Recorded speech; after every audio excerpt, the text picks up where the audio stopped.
Okay, obviously a big disappointment in our game Saturday. A game that we had complete control of and let it get away from us,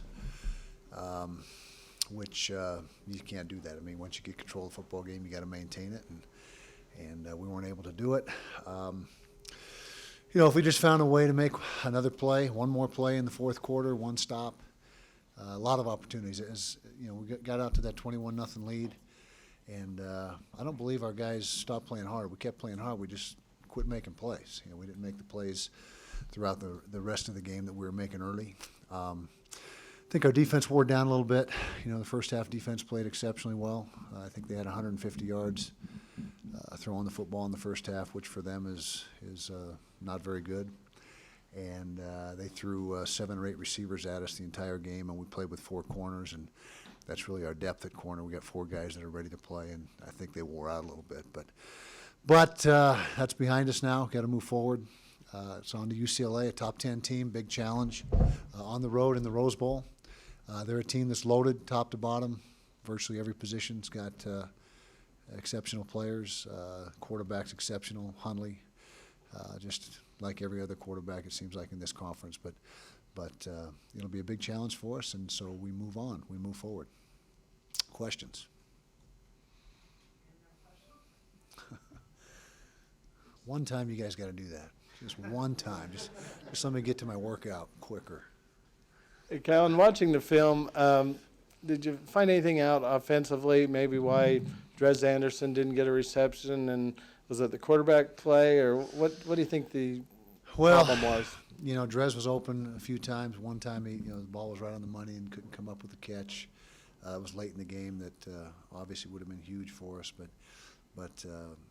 and he was open a couple other times. We missed him, and so he was targeted, just didn't come away with a catch. And that's, he's one of our biggest weapons, if not our biggest weapon on offense, and that hurt us, not having him more involved or more productive, I guess I should say. And we just seemed out of sync in the throwing game all night long. We just never, the run game was pretty good. Booker had a big night, 170-something yards, and did some good things there. But in this league, you got to be able to throw the ball consistently week in and week out, and we didn't do that Saturday night.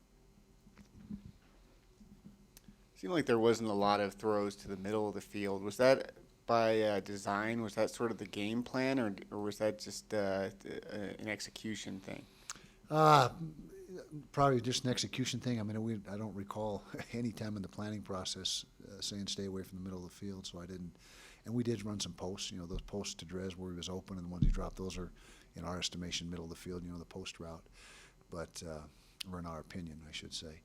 But, no, there was no conscious effort to avoid throwing down the middle of the field. In fact, with safety open coverage or middle open coverage, that's, where you want to attack is middle of the field. At least a portion of the time. Do you anticipate Tevin Carter being available this week? And if we not, sure hope so. Yeah, we sure hope so. And we'd have to. I can't. We won't know for sure. We don't know for sure right now. I can tell you that. But we hope to have him back. He's a very good player, and it'd be great to get him back. With respect to the offensive production, was the dramatic difference on Saturday versus prior games just a matter of the opponent? Was it a matter of executions, or something you guys saw that you can fix on a going forward basis? Well, like I said, it's the throwing game. I mean, we got to be more productive throwing the football. The protection wasn't bad. It wasn't great, but it wasn't bad. And for whatever reason, we were just not in sync and not executing in that phase of the game. And give credit. I said all week long last week that I thought Washington State's defense was way underrated and under the radar, and they stepped up, did some good things. The points we did score, one on the punt return, one on the interception return, they yielded one touchdown. The defense, the Washington State defense, which is a very good performance. It was the long run of Booker's. How much have you seen Brett Hundley improve since you first saw him a couple years back? A ton. The guy, as a freshman, it was very obvious, painfully obvious that he had a ton of talent, but he has really honed his game and fine-tuned his game, and he is absolutely a complete quarterback in every sense of the word. Runs the ball effectively, throws the ball effectively, makes great decisions. Great leader. You can just tell that he's in charge of that football team, and so I've personally seen a lot of growth in the last couple of years with him. On film, it's all based on film, obviously. Coach, talking to some of the players after the game, they said it's one of the toughest losses they've had to deal with, just how it happened, how the game turned so quickly. How do you get this team rallied? I mean, is it good to have an opponent like UCLA next where they can really focus on the Bruins rather than dwell on the loss? Well, UCLA certainly gets our attention. You know, I think, they're, like I mentioned earlier, they're a top 10 football team, and there's no time to feel sorry for ourselves. There's nothing to do but move forward. You can't press rewind. I mean, there is no rewind button in life, and so you gotta forget about it, but you gotta learn from it. You know, at the same time, you gotta learn from your mistakes and understand that, but you can't sit there and sulk and dwell on it, and so we've got to move forward, and we will. We came in early today and watched the film with the players, and picking up this afternoon will be all about UCLA moving forward. If you have offensive struggles against UCLA, do you see to shift the quarterback a little bit, maybe put Kendall Thompson in or some other quarterback? Well, we're taking a look at all possibilities, and Kendall, in hindsight, probably should have got a couple series in the game Saturday. But we're looking for every and any answer we can come up with offensively. And in the first two games, we played very well offensively. Now we realize that the degree of difficulty increased, but we just think we need, and we had chances to make plays Saturday night, and we had a chance 3 or 4 times to connect deep, and just weren't able to do it.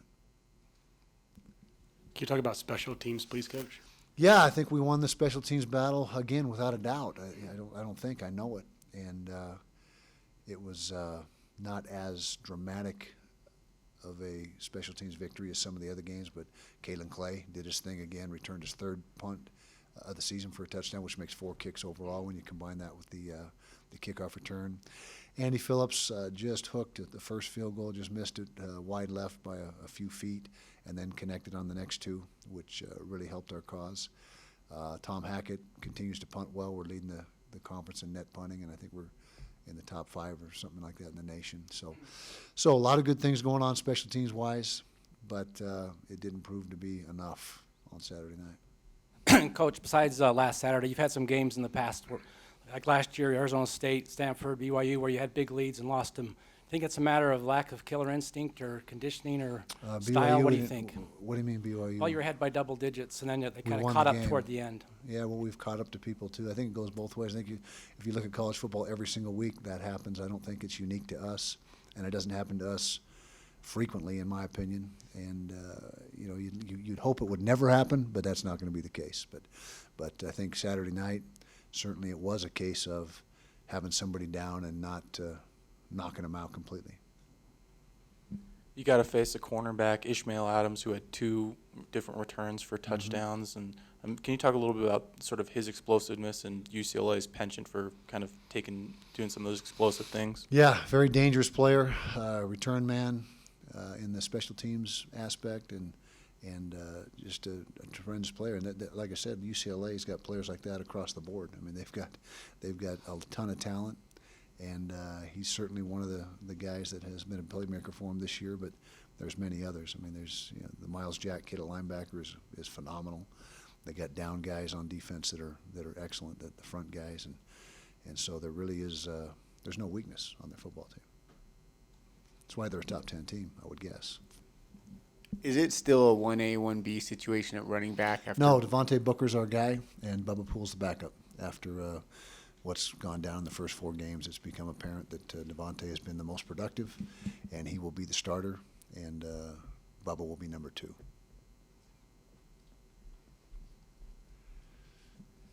How's the morale on your squad after that loss? Well, everyone's disappointed. Everyone's frustrated, as you'd expect. Nobody, if you got a team that losing doesn't bother them, you got an issue.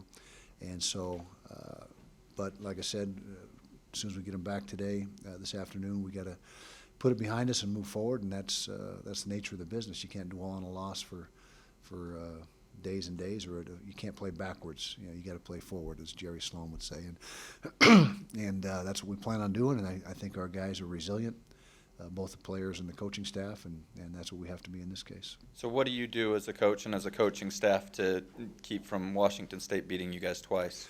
Well, what we did first of all is we came in early this morning and watched the tape, which is a departure from what we've done in the past few weeks. Got it out of the way, made the corrections, and then get an earlier start on UCLA rather than wait till tomorrow to get started on UCLA. We're starting on them today.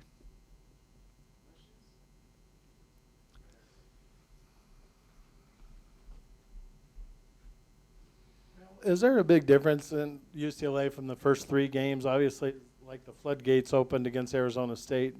Can you talk about the difference between the Bruins? Yeah, they were struggling a little bit on the offensive line early in the season. Not a lot of continuity and not a lot of, they weren't, I don't think they were pleased with the production of the front, but that's starting to come around. And it was really good against Arizona State. In fact, both offenses, I think Arizona State had over 600 and whatever yards and 39 first downs. I mean, their numbers, Arizona State's numbers on offense were ridiculous. UCLA's were good. They were 500 and something offense. But yeah, to answer your question, I think they were a little bit out of sync up front on the O-line early in the season, well, the earliest point in the season, and the last game, they certainly seemed to come together. Last year Travis had 6 interceptions against UCLA. This year he has none through the whole season. Is there a change in progression? Thank you for jinxing him. Yeah. What was that? Has there been a progression in his quarterbacking skills or different? For sure, in his decision making, and yeah, there's no doubt Travis has done a great job protecting the football and taking care of it, and that's one of the reasons why we're 3-1 and should be 4-0 is because the lack of turnovers. We only turned it over one time again against Washington State. We were able to generate 3 takeaways. That's one of the few times that I can remember in a long time that we've lost or won the turnover margin by +2 or more and lost the football game. So that was an anomaly. It shouldn't have happened, but it did.